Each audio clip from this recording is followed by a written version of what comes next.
Mana bugun haftaning dushanba kuni Toshkentdan Ostona yo'nalishi bo'yicha avtobus reyslarimiz qatnovi qo'yilgan.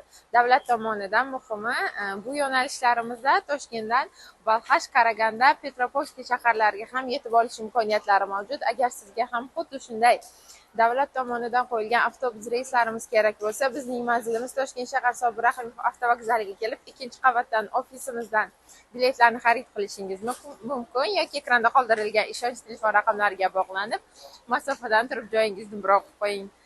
Hozir ham ko'rishingiz mumkin. Ayni damda biz havo sovuq, yomg'ir yog'ishiga qaramasdan tashqarida turibmiz. Avtobusimiz esa eng asosiysi spalnili, har bitta yo'lovchimiz uchun alohida yotoqli joylar yoki ona bolalar uchun ham bemalol 2 kishilik yotoqli joylarimiz ham mavjud. Bemalol kelib foydalanishingiz mumkin. Eng asosiysi har bitta yo'lovchimiz uchun kerakli bo'lgan Wi-Fi tizimi mavjud.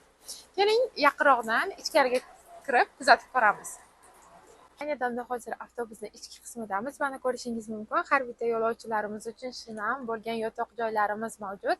Har bitta yo'lovchimiz uchun esa alohida zaryadniklar mavjud. Kimningdir telefon quvvatlagichi o'tirib qolgan taqdirda bemalol foydalanib ketish mumkin ham desa, mana bu raqamlangan joylarimiz joylarini adashtirib qo'ymasligi uchun yo'lovchilarimiz esa yuklarini tepaga bemalol joylashtirib olishi mumkin. Qishin yozin ishlaydigan issiq hamda sovuqqa moslashuvchan konditsionerlarimiz ham bor. Bizni kuzatishda davom eting. Yangiliklarimiz hali oldinda. Like va podpiska bosishni unutmang. Xayr, salomat bo'ling.